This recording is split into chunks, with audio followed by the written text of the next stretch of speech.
Mawubi Yona, spread the word.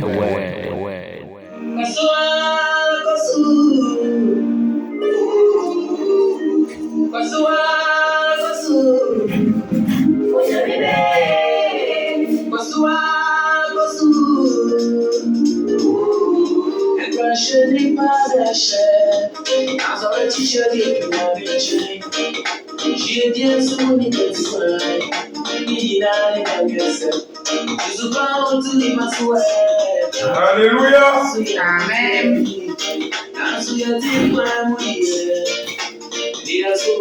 Wanalolio ehia. Enkwaka anatu.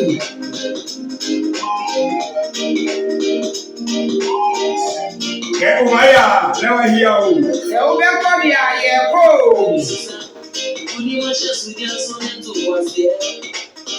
Oselolio mpe wala. Se unya raka no pe na wanyankwa.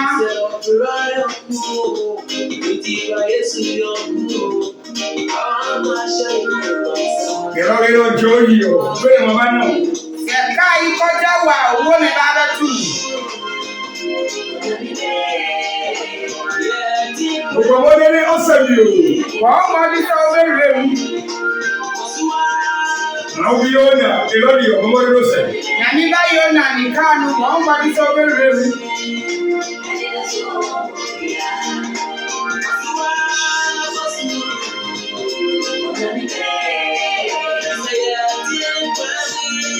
Wayaka senu. Yaba siadie. Ne yasu yeno. Emma Yesu ti asi. Kebi omi yekepo. Eno emre mu chefe. Agekojo. Na ye wa sunre. Kawo wana wala. Se benya nkwa.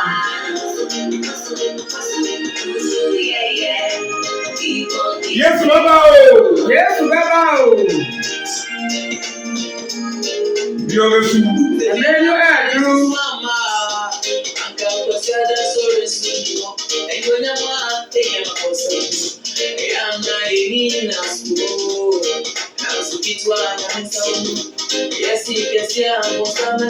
Bokone mawu eni nege mi o. Kakra nyamisa ebom no. Jobi mi. Nshira o. Ekebe agbo. Ni agusani nege. Asufi kesi abonsani sa lewo. Lọ sikedro tuli. Eji sikedro ye. Sukedro tuli. Sikedro jifo. Yeni. Muje muye. Lọ asoli. Ye be papa e. Wanu to Yesu wana mosi. Erade nyankopon ye da wase. Mone ocho ngano ne. Una usuma ye esle no so.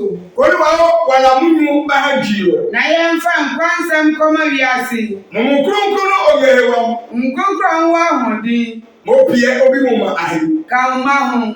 Ne wa ye kuni kokoko. Na ebedi kunim de achi. Wa ndabo suru. Na ye de asidama o. Oni chumi. Eye wetuma. Otu yo gbenya. Ye na wie. Amen. Amen. Hallelujah. Amen. Mune wadi chumi yo. Ene ya de kire no. Abui nukoto mafo. Ye mbu openifo. Ya dubeyo. Edi ama abofra. Abui chefo. Ye mbu ejafo. Abui nyefo. Ye mbu enafo. Keha bi. Emfa ma abofra. Lo kejika nyo eno deo. Sa enam ni de ntrimpo a. Abwebe. Ye bu ni be. Ne abudugunfo. Na ye mbu abofra no fo. Kecho yefo. Sa ejani di fo. Abulebe. Ye mbu ni be. Ne abudugunfo. Na ye mbu abofra no fo. Eja ka dugun we. Esa sa abofra no onyini. Se echo lewa. Na so ejani de onyini. Lo abui chefo habi. Ye mbu ejafo ema oba abofra. Se abuo before kehanche. Na so ye bu abofra for edi manager. Kojo bi nege jiobi no ne. Atembo wo wiase munye. Ne Yesu eba. Ena Yesu ba ye. Lo eba pa bi egesi yo. Ena neja ka kire ni se. Kojo bi no. Atembo yi. Kwasi akojo bi. Kwasi atembo. Lo ehin. Enti enye. Mo ba no ba chome. Bra na be kire kire. Lo Yesu ba. Nti Yesu bae. Kodi ba de o kan. Na mbeka kire yen se. Abuchefo ha bi. Yembu ejafo emma ni ba. Abu nyefo ha bi. Yembu enafo emma ni ba. Say abu before ke ha check you. Na asu yebu ni ba no fo edima eja ni na ho. E abi o kwasi akojo bi. E ya kwasi afo atembu. Lo ibano ba ni kojo bi ni che. Nti ma ba se me mama atembu papa no. Hallelujah. Amen. Lo ene wa ba no ba chomo esisi. Nti na ya ba be kire wase no. Lo ayen ma lo mi. Nti ye kire ye no mu. Cheche ni Mawubi yo. Se sa na nyakupo ka ye no. Let me ne kojo de ma kojo mi. Na ni amu bu sa atembu no. Ke yo jimu. Se o ya ba. Mo dra o Brazil ne wa. Ende so Brazil amu ye. Anda we no mo bu ne ewa. Ende anda wa ne nutu mu ye. Ne ofi hale ne wa. Na ba bo so ye. E ya ka o be kojo mi. Esa so wa atembu. Le ka ni mu jimu. Se o ye be ma. No di o kesi yo. E na uka se. Abu before. Ye mbu Abuchefo. Ye mbu ejafo. Ke ha bi yo. E di mane ni ba no. Mo dra beto no fi. Ende usu so bet mu ye. Ne o socks fine. Ne so socks fine. Ne o mo ro ne o to kota ho o miami. Na upagwa ni sa ushamu kina. O ya kojo mi so on mami. Ube kwa atembu ahi gba nani. Lo wa e ma lo mi. Nti e be hie chiro ye no mu. Ka ja na ne bi lo. Se sa na eti a. Ona Yesu ne ba. Yesu na oba ye no. Ye yo ni. Oya branti ye. Ewe Onyini ye. 33 years. Oya 33 years ni. Hallelujah. Amen. Lo be ne ama kojo le o. Ebe emna ebe ku na ten no. Ye ne yo ka on. Na oya branti ye kuma. Hallelujah. Amen. E penye fi ko ni 33 years. Akaka kra benya 33 years. Ena 32 years kebe. Wanya 32 years etwem. Ne 33 years yo. Enya gbe. Ena onye 33 years no. Ne anulo ne. Ena mu chiri no. Lo be ne akojo e. Emna ye ku na ten. Ne agbele o. Ye ku mu no. 33 days o. Ena 33 years no. Esu. Ena adro. Alo no konya fi ko fo no. Ana bibi kitiwe bi abetu so. Lo be ne ka ye yo yi. Nti ba so ya branti ye. Ewe. Onyini ye. Emi yo na bo iwa pie. Mi nyami ba yo na bo mi nyini sen. Hallelujah. Amen. Ona lo beni farasi do be nu le o. Emra farasi fo chiri no. Manche be. Omu ya ahemfu. Awa. Omu nyini. Nukoto ma hi. Emu ya penimfo. Osofo hi. Omu ya asofo. Asofo nukoto ma hi. Omu ya asofo mpeni. Ne anoke a Pilato ngbebi. Na mu chiri nu ko Pilato enim. Se na sulejo. Oduru onu no. Pilato. Pilato. Eye nukoto na posi. Ohwe penimfo na mu gu ho no. Apeni bomi. Omo abodi nyun. Ke amanjetare na awu. Eno ma himfatari amashe Ke no. osofo nukoto ma hi atade na awu. Eni osofo penimfo matari amashe no. Inaka abui nukoto ma fo ke dugwe yo. Nti wa hunse ye ngu openifo e de ama abofra. Esane Yesu ne ewe o. Nti Yesu na onyini ye. Esane le yefo. Oso no ondifo. Ne nukoto ma ne ayebe. Na impenifo no ondibe. Se ne leche ekojo Yesu wo. Na anu akasa bu Yesu atenu. Enaka Yesu ye ben. Wa hunse Yesu edibe. Ha unkobe Oni ha obi awoni. nyagba kobe Ha obi anini. eye bakery. Wedibe. Ne no go fero ko na ka eye. Ina obi ahun se wedibe. Se ne ani leji yo. Na so madwini se na munyansa ni se. Abui nukoto ma fo ha dugwe yo. Ye mbu openifo emma abofra. Ya ga sara bu Yesu fo mo. Enye se tisade o se ye mu Yesu fo. Na abu Yesu fo. Ena mbu Yesu fo. Na abuye. Ena mukum. Na ya pele me aye aye. Ena boni ye fo no dia mu dia mu. Se kodomi ge. Na so atembo. Mancheni che mabaya kodomi yo. Ahini na kasaba be hwa atembo. Kodomi o de. Atembo ne enti. Lo we ku nukoto ma okodomi yo. Nti abusia peni wu atembo nu. Amabaye. Ba be hwem. Hallelujah. Amen. Ne osofo okodomi yo. Asofo atembo nu. Amabaye mi. Ba be hwem. Koneke abaye mi. Se be hwem a. Na we fo. Na Saudi fo a. Adewo. Yan ka kire. Na we fenyi. Na Saudi be yan. Adewo. Yan ka kire. Bere ngi no de. Se na eti. Hallelujah. Amen. Hallelujah. Amen.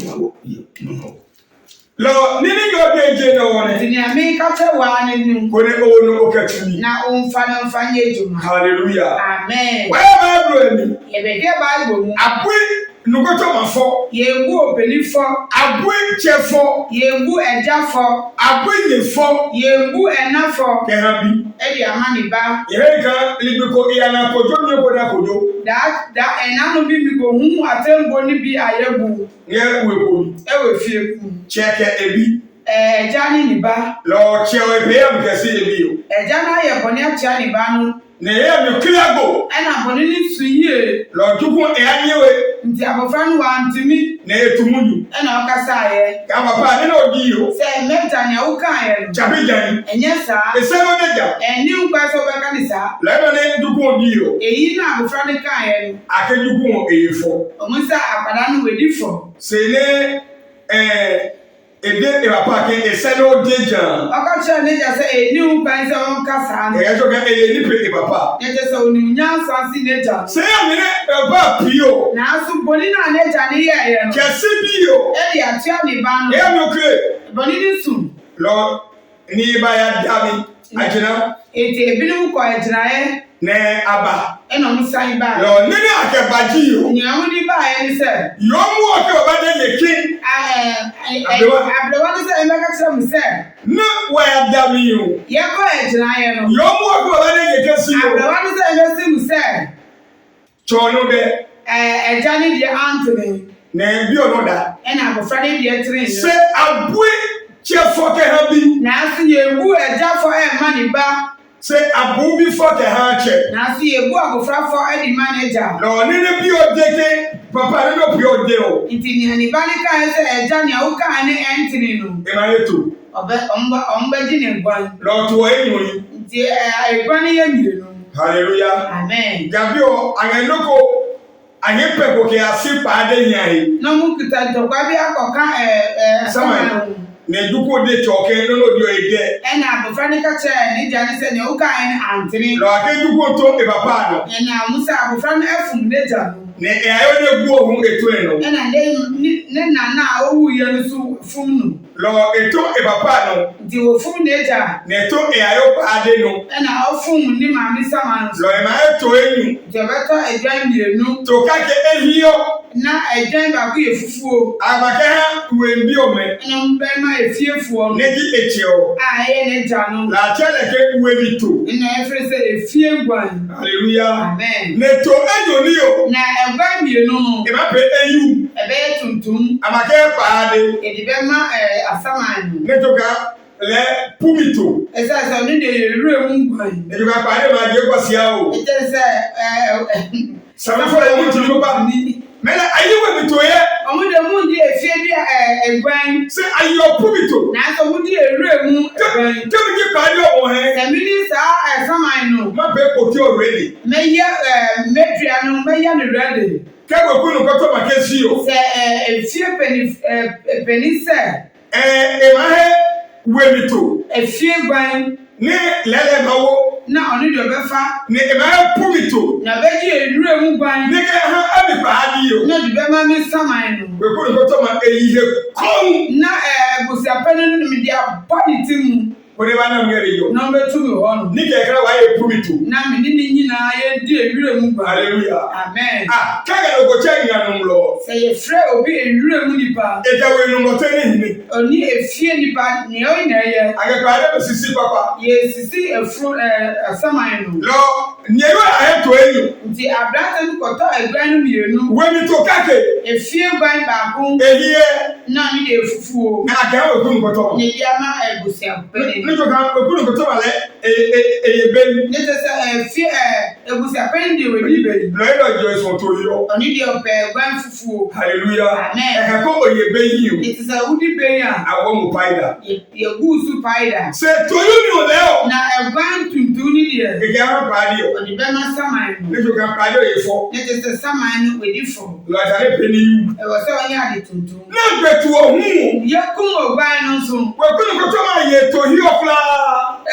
Busia peni no odi fufuo ni nyina. Eti ba di eko. Wa ma saman ni bi. Ba di o to enyu mi ho na gbi o. Na saman ni de tuntu na okun ye no so. We kunu ko to ma ekpetu o eyi. Busia peni no ofa ni ti no. Ena de hu ekwe. Ni nine so ofa ye. Ekati hu ekwe. Ni finfin so owiye. Ne eyekura. Ena odi ni nyina. Ne wo mu okeposi. Ena odi mboja ni gu ho. Ege pa ndi oba no. No si esaman no benum. Ejetuo eminio. We yi ni mu ni yemu ade no. Ne enyina minio ne. Ena oyi ebi no film. Ne fio ne gafujeyo. Ebi na airborne. Ege pa ndi ono. No si saman ni de. Ne tominio leo. Na ban ni mu bi no. Tominio le nsuro. Ni suru no de. Agapela isu. Ye dia ye nkwan. Ye ko ni ko top ma Na fie pen busia pen no owi. Lo ke wa yo pa dio na wa ya to gbe ho ne. Na ye hwa sama na ye ku ogan ma omo. Agalo ku ni ko to mo ne. Omo ni busia pen no. Me me lo ko kai. Ina no mu die na mpa. Ba ni ko se ke o. Sama mu timi o. Wa ba do ni. Ye be hwa ba do mu. Abui ni ko to ma fo. Ye gu openi fo. Ga du ko yo. Emfa ma bofra. Ma wu ni ko.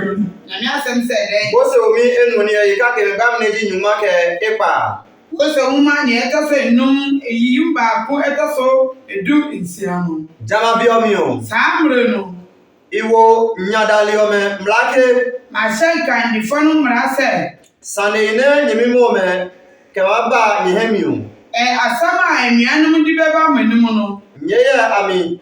Munwie mu. Nye kodunga brone danu. Munwa tem wo kwan ya etri so. Ne nyimi me Israel bi so apeti sane ji o. Se Israel fon kwa amatem asem o. Ati no ka keke nugo nenge nyemu.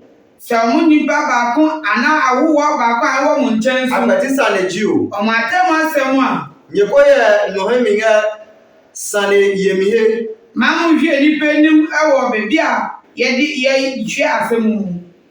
Nyebu no chwa no tebepe. Munti obi asem. Nyekoye numrade sahemi gbe. Mamu suro di bada se ni nanim.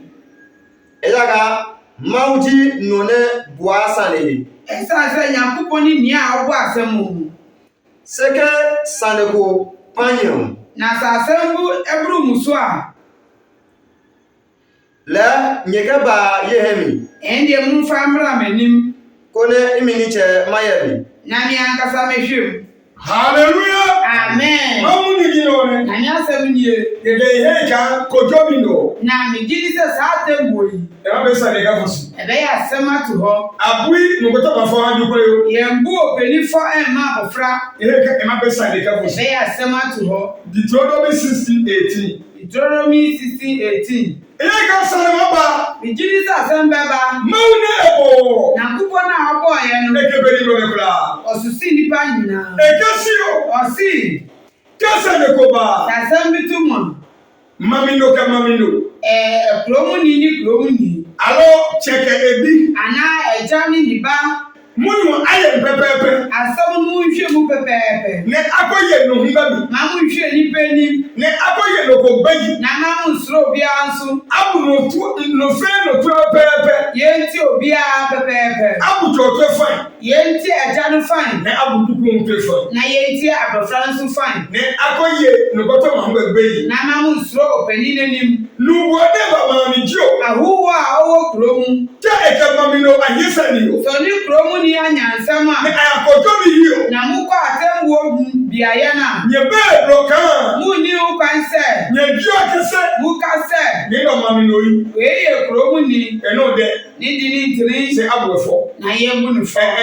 Abu ebe. Ye mu ni be. Ni no nu boyi. We ya wo.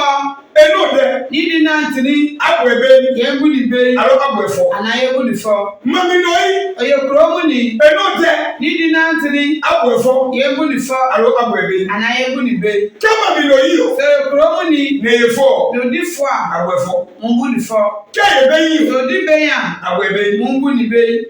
Kanu boyi. Sa ya wo.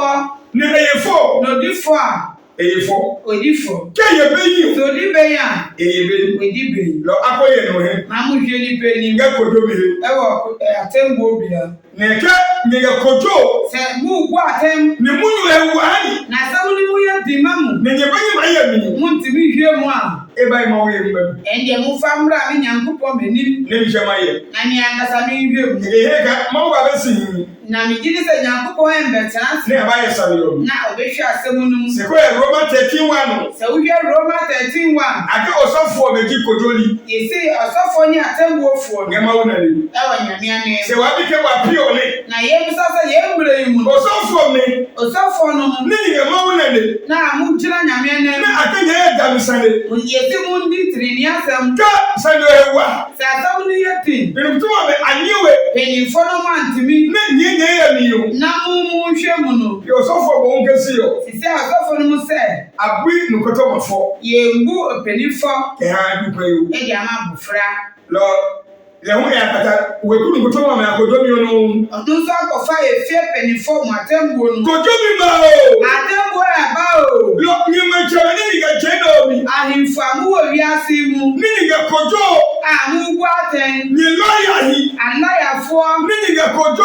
Amu bu aten. Nya jeno mi. E wo wiase mu. Ni osofo hi. Asofo. Ni ga kojo. Amu bu aten. Ni wekuru kutoka. Efie peni. Ni ga kojo. Amu bu aten. Ni ga dugo fa buwe. Amu bu abofrafo. Kaga eche ha. Edi manager. Kaga enye ha. Edi manina. Ni ga numbu fa buwe. Bu awowo fo. Kaga mamino hayo. Edi ma efi ekromu ninu. Ponyelo. Mo hwe ye. Ja igbe ke ponyelo. Ewe ni se ehwe yi a. Ne joka koli premi yo. Ye te se wa hwe ni yi a. Oke ha ba ko. Udi si kan betia. Ke ayigbe no ni cheni. Se ewe ni akasa. Chabi ne e ayo oyelo. Enye ni a ni mami ye twini. Ke papa ayigbe do. Na ni mami ye ewe ni. Ate 50-50. Ye friend 50-50. Se ayigbe no ni che. Na so ewe ni akasa. Se e ayu. Ah ni mami. Ayigbe do. Ewe ni. E papa hu. Ni papa nso. Ayigbe do. Ewe ni. Ke ponyelo. Fa si hwe yi a. Ponyelo. Hwe yi. Devia. Agofre yi. O ma bla. Ne te se u ka ha o. Hallelujah. Amen. Lord ni ko ponyelo. Ntimi ka te se hwe yi. Yesu ma. Yesu ba. Hallelujah. Amen. And Deuteronomy 16:18. Deuteronomy 16:18. Ma o kemini. Nami said then. Mami okeo. Nyo kojoli ke choni nga nyewe chuo me ami. Mumfa tembuofo eni aisabun hwefo ewo mukusie no. Nga mami chuo na yawe nyema wo nga nye hayo ami. Ona Nyankopɔn di ma mu ni nyina mu. Me anichu mijika amaye ne damsane yemi ne masi. Omo adwuma ne se omo hwe se tini asɛm NCP. Akoye tebe pesani. Mamu ndi asumboni ho asɛm. Ne akoye nohemi. Mamu hwe nipa nim.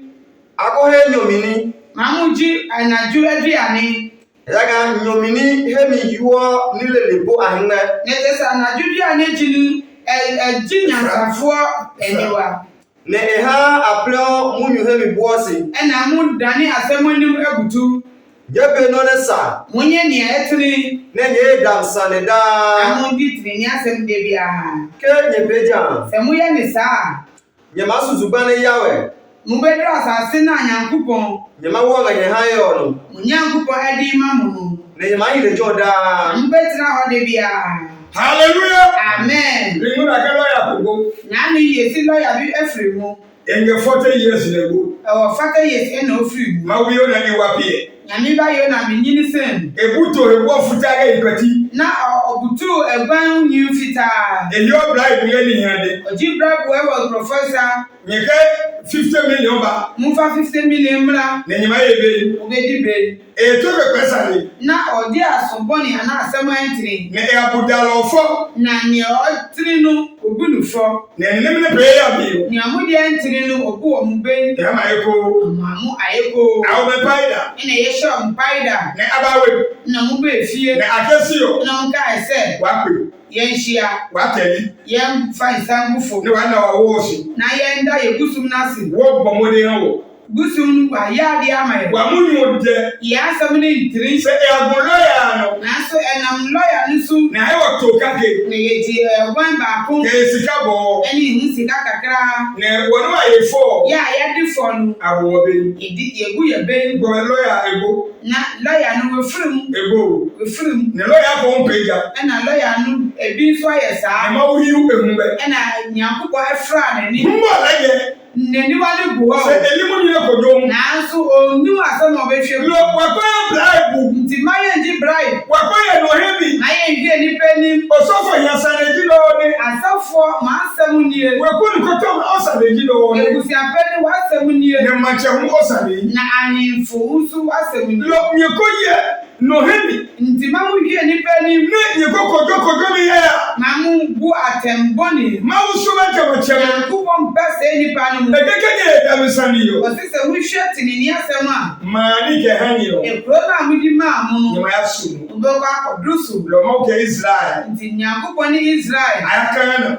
Muko kaina. Dani ke nyekojo fine. Nti okacho mse mu bu atenyi. 1 Corinthians 6:1. 1 Corinthians 6:1. Kamunyuba. Sasem sia. Nyekojo leda. Mbu atenyi. Benenge gino ole. Se na etie ni. Ekekeye ya peyo. Se mu ye ni saa. Yemu mabunye. Na me hu beba mu ban. Ne mani ke yasumire gikana. Ekro na mi si mu ko ka akodusu awa kaina. Nyama yasu. Mbo ka akodusu. Pio waye kana. Sisa ye anko kana. Waye paradise. Ye ko paradisu. New Jerusalem. New Jerusalem. Lo ke oyida misani yo. Se wa di trinya sama. Ne oke apiri ko to mafo. Usi ye mbu opelifo. Kere to ko yu. E di ama bofra na. Jerusalem. Jerusalem. Kana. Kaina. Obeya. Untini ko. Wa obeje ya. Ubekwa asamando. Ne Yesu maba. Na Yesu baba. Ne aba kojo da misani kojo. Na baba be butri ni asem. Ke hamu. E di ama o. E atake akojo bi ne da. Se si ye butri ni asem a. Ko Yesu yifo. Na ka Yesu on di fo. Se la pakojo mi o. Na so tro atembo. Ne Yesu obelu mi. Ana di Yesu ko ewo. Lo mo eneli kike machebe. Di Nyankopon atafo ni saa ni penu. Tato yefo. Se jani di fo a. Tani yefo. Se nani di fo a. Yefo. Odi fo. Hallelujah. Amen. Benenge gino Se ole. na etie ni. Bible kemini. Bible said then 1 Corinthians 6 verse number 1. 1 Corinthians 6 verse number 1. Ke nyetindo ko ke enyemi asafomino nasanio. Se mutini papa ko eni ni mi asafoni henya asama. Ebe brother ke sanio ya ha ni ne jawe mawu. Oni ukan se onfa asem kama ni a omu nnim Nyankopon. Ne aye mi hame. Na onhwe mu ma. Hallelujah. Amen. Edi enti na oka asa. Mimi mawo. Ni omu nnim Nyame no. Me na di okin. Omu na mu ka se Abuchefo. yengu ena ejafo. Gabi. Edi amani ba. Alimawo. Omu nnim Nyame. Lado ejiyo. Eyi enti no. Ekeje ko wonye kodo bi ke alejo. Osima mu fa ma asem nko ho no. Me aye no humba. Omu de mu hwe ni pe ni. Just ka go de. Se sika krawa. O ma yebe. Ubedi be. Ka bi me hie. Se umma dosu. O ma yebe. Ubedi be. Ko ye fewu. Se hu ye fe. O ma yebe. Ubedi be. Ke bumbo hie. Se ogu oni hu a. O ma yefo. Ubedi fo. Ya ma hepe. Saa na mu de hu ye. Lo nyela ni ko ni se de ke alejo. Mo de ma mu fa ma asem nko ho no. Ni hu me ko hi je. Na mu su ma mu ti sa. E ya kisibe. Esa se mi pe. Se do kodo mi ya. Na atem wantri no. A kodo be so reju. Ye bunu e wa sedem. Hallelujah. Amen. So for mo na ga pray jare. Osofo e ye sa. Lo ani ma bi o be ali. Nti ekro mu ni no omu nnim. Lo ni ga shia mo wole. Eyi ti na me ka kire wo. Lo akojo mi ohi. Amate wo no enye. Lo ka ta ha osofo mi. Ye si yan fa ko ma asofo So no. osofo e mo le o. Na asofo no mu de. Asale ke be okuru ko toma. Ọmọ asẹ́wọ́n pọ̀ ẹ̀sùn sí ẹ̀fẹ́ ẹ̀wùsì àpẹẹrẹ. Asafo mi e fo. Na asọ̀fọ̀mọ́mí àbífọ́. Hallelujah. Amen. Akane epi okun wo ru. Asọ́sọ́ ọyẹ́ nkosua.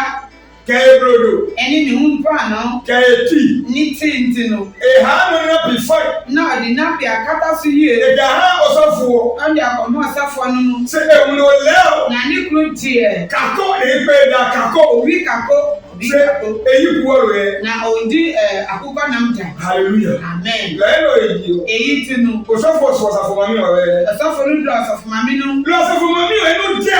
Ọ̀sọ̀fọ̀mọ́mí ní dáńtìrì. Emema no da o. Na ní mẹ́ma dé náà tìrì. Seke asafo mami no he. Na ń sẹ́ ọ̀sọ̀fọ̀mọ́mí dì ẹ̀. Ki bu efo. Sẹ̀mi gúnù fọ́ à. Ngo bi be ba. Ìgbòsí ẹ̀má. Na pi white be ba. Nápì wá àti ẹ̀má. Hallelujah. Amen. Eke bo asafo mami o be. Ní òkú ọ̀sọ̀fọ̀mọ́mí bẹ́ẹ̀. Eke bu mema fo. Ní òkú mú ẹ̀má fọ́. Yesu ma o. Èkú bá o. Gbagbe o. Èyí o. Hallelujah. Amen. Ekemiri. Ọ̀sí dẹ̀.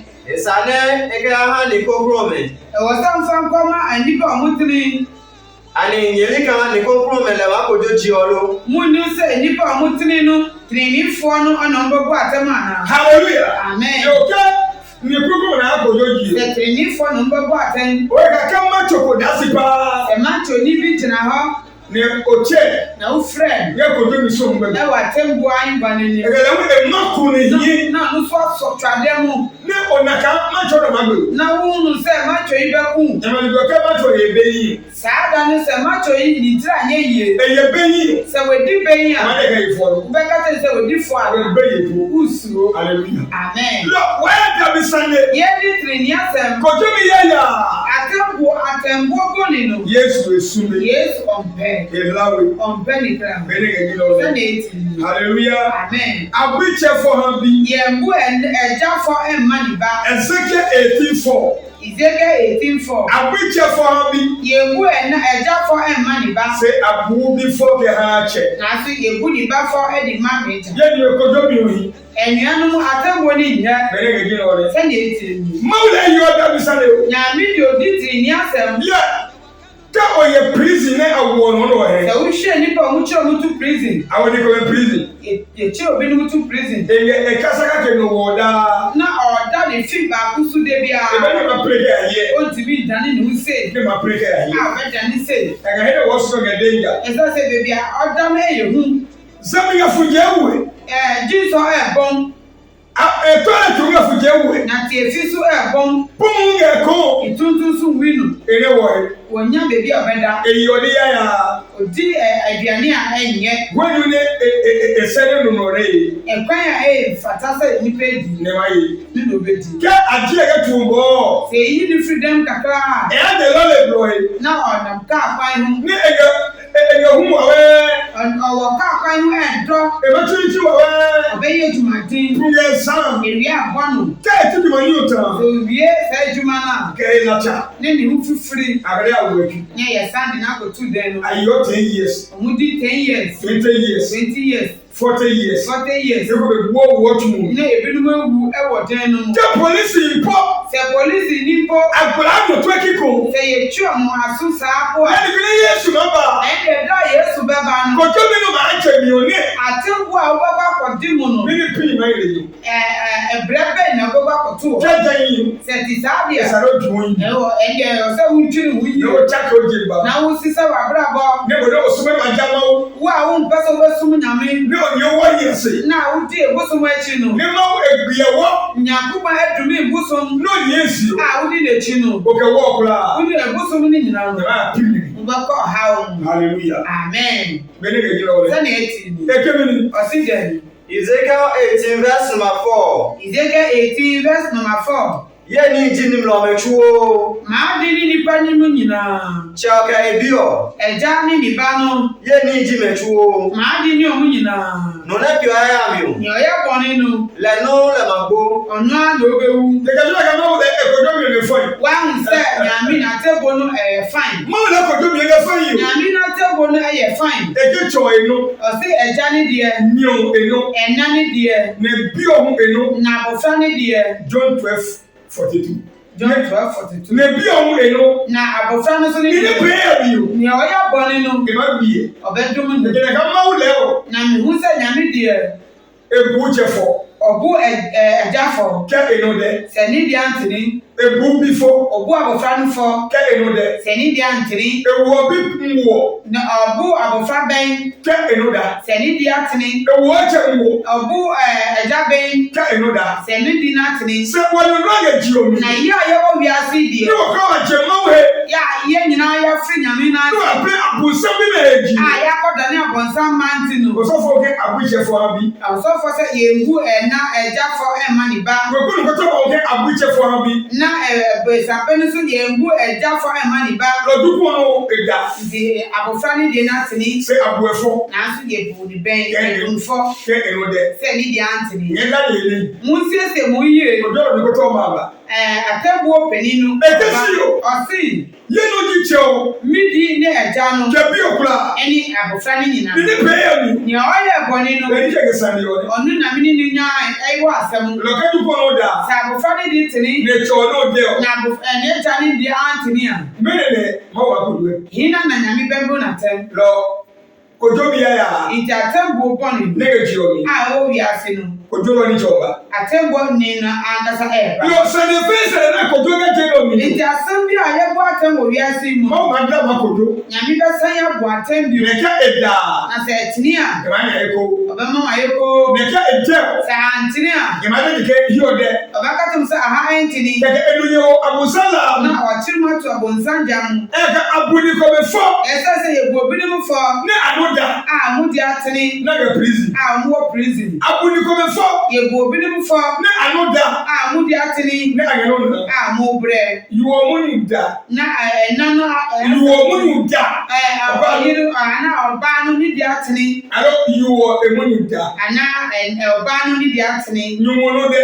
na bɛrima no ne di atene hallelujah amen say ayeruo ɔmo kure mu a babe na awade na agu nyumo no da na bɛrima ne di atene ne yuo no de na ɔbaa ne di atene say akefio na amu sɛ abuyofo yɛmbu ɔbaa fɔ ke hanu ɛde ama bɛrima lo abunyumufo yɛbu bɛrima no fɔ na ke yuo no da na ɔmo sɛ ɔbaa ne di atene be bi yuo mo ne pedo ya ne mmerɛ a ɔbaa no na ɔyɛ ade bɔne sagete wa pe wabuyofo na ɔmo sɛ yɛbu ɔbaa no fɔ a e ma jeba ɔbɛgyae awadeɛ lo wale ke yuo no da yɛnka sɛ ɔbaa ne di atene ne nyumo no de na bɛrima ne di atene lo e do nyumo nti ɛyɛ bɛrima ne ya ke ga bana abana nyumo na ɔmo abɛto bɛrima no ade ko ni pebi na ɔmo aka sɛ wonnim yuo ma do ɔbaa no bɛgyae wo yuo no de ɔbaa ne di atene se ko wa de ja na yɛka ne saa e ma do a ɔbɛgyae wo lo bole mo kule kan nti wode gye tom sɛ mo nyumo wo bɛrima no onu de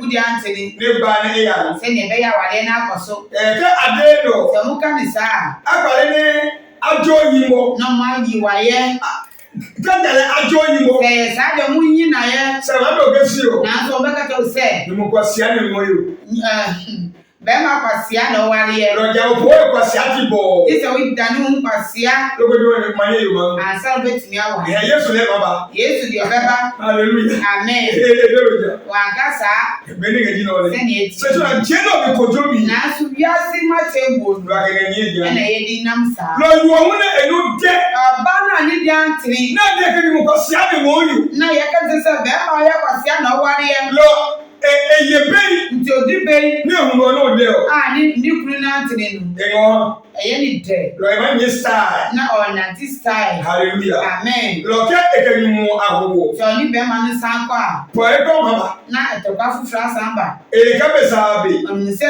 mmerɛ kyinkyan amane ke iwo no da bɛka sɛ ne ɔbaa no ne di atene ni nu e no de na bɛrima ne deɛ ne deɛ nti lo je ma yi no ga ye no nti saa baa no a wohwɛ ɔmo no ayi o ni mo no we ɔmo di bɛrima so paa ke ide yo mo no bo sɛ mika ɔbaa no mu deɛ kakra a iba ni mo ma yi ɔbɛrima no mu soso ni mo ni ga be no ɔbɛrima a ɔwɔ hɔ yi ni ni sumunji kan nea ɔpɛ ne sɛ adwoma adwamabɔ yo ka ke suye ɔbaa baako nsonu lo be ne ke yo ka ki o de o mmerɛ a ɔne ɔbaa baako wɔ hɔ no e ba ke mu e na ɔse ɛnyɛ me fɛ e ba we pa ka batai na wasan kɔfa foforɔ abɛka ne ho lo be no wa pi o le ji o nti sɛnea ɛyɛ ne ni sɛ ke wa ke yi wo mi o sɛ nea ɔyɛ ɔbaa ɔdi kan ɛwɔ hɔ a ni wa no se ko yi wo na yɛkɔfa ɔbaa atɔ so mmienu no a wa mu yo ke yi wo e fosi bo na yɛagyae ɔbaa ɔdi kan no mu to hɔ e kakraa ka e via eta na kyerɛ sɛ ne ho hwia mu no asa hallelujah amen lo e yo no wa wo foforɔ no a yɛkɔfaa no no e via ne na ne ho hwia mu no da hɔ lo wa mu ke yi wo e fosi nti ne agyae ɔbaa ɔdi kan no mu ato hɔ no wa yusu fe wa yusu fe pe yo na yɛyisu ɔbaa ɔtɔ so mmienu no lo ke yi wo me ya re ho yi na ɔbaa ɔdi kan na odi awerɛhoɔ ke yo ta na ɔfɔm ni wa yo wo kan mehyɛ wo din sɛ ko ta yo ɛmfɔm mo so le wode bɔ mpaeɛ mo che kan fa ne sɛ wa mami anaji mu fa ne sɛ yɛ mame ana e ke mu lo yi si dia pa go pe ɔne ne kunu ati hɔ mfe nsɔm pɛ ne mo gbo keji ɛna ne kunu no ɛwu gyae no e si lu je ne pa ni ke wi ɔtena ase saa 84 years ne e ke ni mo wesi a ɔmfa bɛrima anhyɛ lo ke yo ke aba bi ja nti ɔbaa a ɔdi kan sɛ abɛ mu saa Luka chapter 2 chapter 6 o Luke chapter 2:36 no. Aya ka se ni ai. Osua dia wo ho no mo. Luke to to si. Na fa to boase. Se ka iwo ne kan ya do. Na oba otosu mi na oni ni e ko no. E bia ma ta. Eni huyan no abekwa akosa. Luke e de ata. Se ni huyan na akosa. Ke ko le nu fi aga kekere yi wo he. Na wasa te miam ewa ba etos ni ba adi kan no so. Ke ya bu e de ba. Na wadani ni hu. Luke ya bu e de ba. Wadani ni hu aba. Ke ba fua. Na wasa be so ni mu. Hallelujah. Amen. Ke ba le gbese pẹ̀lú e mo. Na wasa jai oba otosu mi enum kakra. Hallelujah. Amen. Ke mo kekere yi wo no jesi. Na wo oba udi kan wo sa ase no. Bi ole o ke ngo bi ma ya gbe. Na udi ode wo be kwa kobi. Hallelujah. Amen. Lo bo to bi si. Iti to bo ase. Lo ni mu ye ka ablechi. Ti ba ma wo ti se ogwan. Basa de egugun e ko yo. Na mneni ameni na ni huni wo wiem. Ne e yo efunu. Na oti oba hu hia. Lo ko ge je hu. Ti se wo ti sa so a. Yesu mo ba no. Yesu baba betu. Lo mo yo ire. Ti fi owiye. Hallelujah. Amen. Lo cheme Nti aja no mu bi me mba ko to bi kake. atebo ba ko. Na yo ke mo wa me. Na da ye ni Nyankopon Se yi. ni fu su ni o. Na enipa bebre pese. Asa nu lo hem. Yen so enipa ni. Se cha ma wo. Na so nye nyame. Lo ni ko be so na asa ayo so fo heni. Ebinum pese on be so mo so fo enim. Se cha ma wo. Na so enye nyame. Ni ko be so ni asa amudo ma hem. Ebinum pese on so on kuro enim. Se cha ma wo. Na so enye nyame. Be ni ngedi lo Se ni. ne ati. Se Yesu ke o. Na so Yesu se. Ni ba en. Mi ba ye no. Ro mi ba gaba. Mi di chechire mu aba. Ne we ka ke ma ba. Na efie ba kun beche. Nu enyo ma anu ai. Emienu ba so mu. Ne nu ete o ma anu ai. Enipa miesa ba so mu. E bi Yesu ni ba ni. Mi Yesu na mi ba ye. O ye bi ka eche na asata. Na eja ani ni ba omura ntokako mu. Ni ye ke e bi na asata. Na na ni ba su mu ra ntokako mu. Jaba go e o yo. Jaba ye e gbe. Enye so ba buru mami o. Jaba o yo obi o je ni o. Enye so ba yi ya o ba no. Se do ma mu yu he. Na nyame asem nti Ni ma ba ye mi o. ene be che mu mu. E ga ni ga Yesu e huwa. Enye so mu pri Yesu hu. E ga o me na wa. Na ubenya. Se ko ga nu lo e huwa. Na u pri di pa hu die. O ma go. Ewo. Nu lo ba wala. Nipa ni nkwa. Ne ke han. Edi ma edipa. Lo nu lo le o. Na nipa die. Wa bu nu lo. Ye bu nipa. So wa yi nu we. Na so ye zuro Lo nipa. ko fe nu we yi nu lo be yi. Obi bia o suro nipa O no. ya la mi o. Ube ko jam. Aka be yi mi ha ma o. Ye di esuro ma nyame. Na ka bu mi ha de sa. Na ye di obuo ma enipa. Lo bu mi la ta. Nti obuo de san. Se be yi mi le o. Na osuro de. No ke ha ma wo le o. Ma nyame de. O ko mbe. Menje. O ma na wa. Ubenya nkwa. Hallelujah. Amen. E ke mi ni. Osi den. John chapter 12 verse 42. John chapter 12 verse 42. Yuda manimeli ome atini baba wu he Yesu yi. Yuda mu penifo bebre aji Yesu di ye. Se Farisi bi ome ahe yo. Na so Farisifo nti no. Anyere ne aye odase pa. Omu ntimi di adanse etini.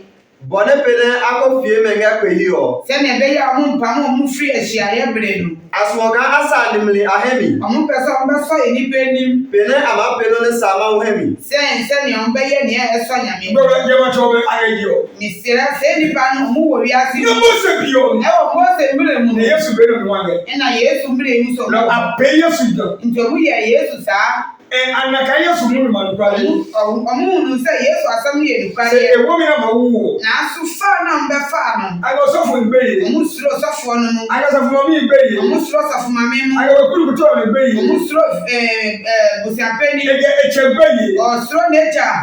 Enye be yi. O suro nina. E ka esumone o. Esa so pese. Esa bi lo hen. Obeso enipa enim. Bi ma o. Si nyame. Hallelujah. Amen. Bo fo ni be ye ko yo bi. Abofo na otwem wo wie mu. Wo mi ko ni hiu.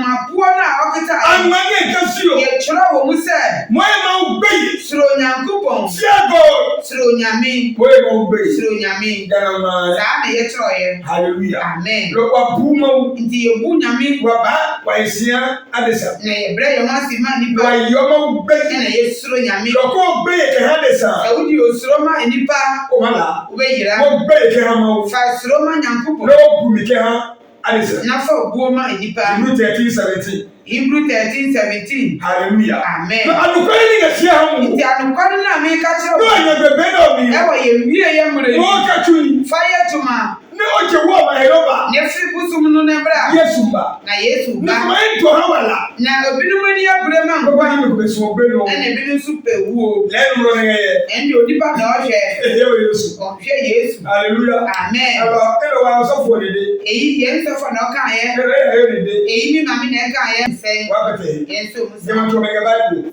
Sa ni pa ni so mo Bible. Ke je bi mo. E fi titi. Wa be no amai. Na ye mere so mu ho. Se me ga wala lai. Na ni amu hwe nkwa no. Awo bu mi ke hanu ro. Omu di obuo ma nipa. Awo be ke hanu. Na mu di suro ma nyame. Na be ye chio be bu. Esan se suro no eye tru si obuo. Be ye leti. Suro de ensa. Se bu mi la etan. Na obuo de esa. O ka o be no ko bu. Se wu bu obuo, wu di obuo ma obi. Ne go. Na ofiri mu. Bu mi wa nsi ma ga ba. Obuo no be trasa na besa. Mawo ebuo. Nyankopon owu ana. Dala wo be ke hanu. Ti onu na edi suro ma. E be ko to mi di bi ohun. Eyi ti na tebuo da no. E ma ba ho yan ji o. Obeba be husuri ase. Ne ka wo ni na egbe. No dia ban nipa. Hallelujah. Amen. E ke mi. Osi den. Hebrews chapter 13 verse number 17. Hebrews 13 verse number 17. Yebu nyehemi nyeli ometwe. Muntie mu kandifo no. Ne yeba nye sihame. Na mo bre mo asima. Hallelujah. Amen. Na ba esi ya he mi yelo. Ye bra ye mo asima ye kandifo. Se ayi le be. Na so ye suro no. Be yo tabe nu. Esuro no nya ni de. Be ya ke ha mo. Osuro no ye di manyanko. Hallelujah. Amen. Na wa esi ba ke ha o ni yelo. Na di as ambrase ma ku kendini. No yo le. Inti abae. Nyumu. Obema. Esi ba mi. Ambrase. Hadesa. Eye nipa de. Cheka ni. Enani aja. Esi ba mi. Ambrase. Hadesa. E di ama Se nipa. be le o. Na osuro de. Ko ya le sa be. Esuro nipa. Ko ya le sa be. Se osuro nipa. O wala mala. Nkwa bebo yira o. Ke o wo ma wo pro nya ke ha nu. Nete se wudi nyame afa nkoma nipa. Ene nge no le. Se na eti ni. E ke chi o ke bio. O se eja ni nipa no. Leni. Ni die no. Nene epio ne da. Ni o ya ade atene no. Leni ma wo e. Ono no be fa no. James 2:8-9. James 2:8-9. to 9. Lo ni prayer mi. Ti ni abon ni no. Leni ma wo ni o. Obewu. Ma wo mu ji no. Nyame asem ni. Lo abuche fo. Ye mbu eja fo. Ke ha bi. E di mani ba. Mu ni lo me o. Asase mu yi Se mu. no bia. Mfa so Mawubi Yona, spread the word.